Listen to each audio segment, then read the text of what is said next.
หลักๆความต้องการต่อวันก็คือกล้วยเฉพาะกล้วยของ7-11ก็คือวันละ30,000 ลูกครับวันละ30,000 ลูกก็ใช้กล้วยอยู่ประมาณ3 ตันต่อวันเฉพาะเซเว่นต่อเดือนก็คือ60 ตัน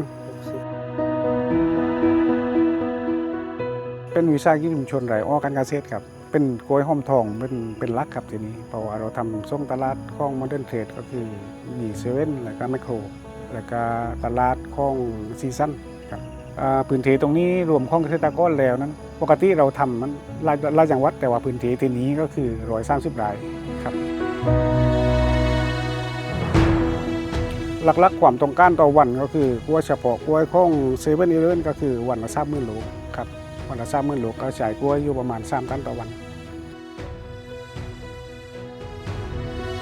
การปลูกกล้วยทีนี้ก็คือเราจะไว้ต้นเดียวเนาะเทคนิคก็คือเป็นกล้วยหอมทองพันธุ์ก็มิเชลก็คือไว้ต้นเดียวทีนี้ครับเพื่อเราจะคุมในเรื่องของปริมาณผลผลิตที่จะออกได้เทคนิคในเรื่องการปลูกก็คือมีอยู่2 อย่างก็คือ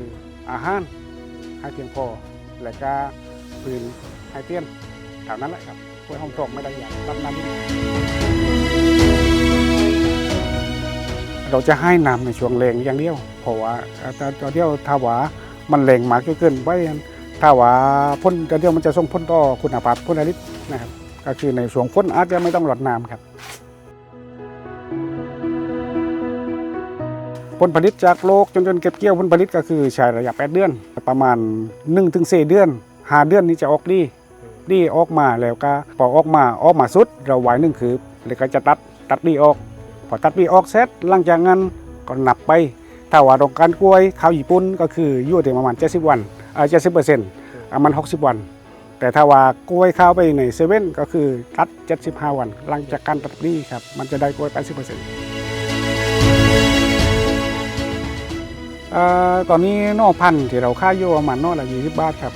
ค่านอกละ20แต่ว่าเนื้อเยื่อตอนนี้ก็คือเราอาจจะตั้งว่าประมาณสัก25 บาทครับตัวหลังจากนี้เราจะมาเปิดเนื้อเยื่อเองทีนี้นะครับเพราะว่าตอนนี้อยู่ในขั้นต้นในเรื่องของการเตรียมแลบอยู่พื้นที่ที่ว่าเราส่งเสริมการผลิตไปตอนนี้ที่ผมดูแลอยู่ก็คือจะมีจังหวัดสตูลนะครับแล้วก็พัทลุงตรังกระบี่และก็3 จังหวัดก็คือปัตตานียะลานราธิวาสเกษตรกรต้องการที่จะปลูกก็คือยืมผ่อนมาส่งมาได้ครับแล้วก็ผ่านกระบวนการนิดหน่อยก็คือก็เป็นการอบรมเนาะเป็นการอบรมสักครั้งนึงแล้วก็เก็บเกี่ยวสักครั้งนึงซึ่งหลังจากนั้นก็ลงทะเบียนซึ่งก็ทางนี้จะให้ระยะเวลาในการลงนะครับเพราะว่าเรากั้นในเรื่องของผลผลิตก็หลอดตลาดครับต้องวางแผนการผลิตรวมกันการดูแลไม่นักแต่ว่าอาจจะไม่เบาเนาะก็คืออยู่กับสิ่งมีชีวิตเนาะเราก็ต้องเอาดูแลเอาใจใส่บอกว่าไม่เมื่อว่าสัตว์เราก็ต้องดูแลพืชมันก็เป็นสิ่งมีชีวิตเหมือนกันก็คือเราก็ต้องดูแลของมันก็คือถ้าว่าเราต้องการผลผลิตให้ดีที่สุดดูแลให้ดีใส่ใจกับมัน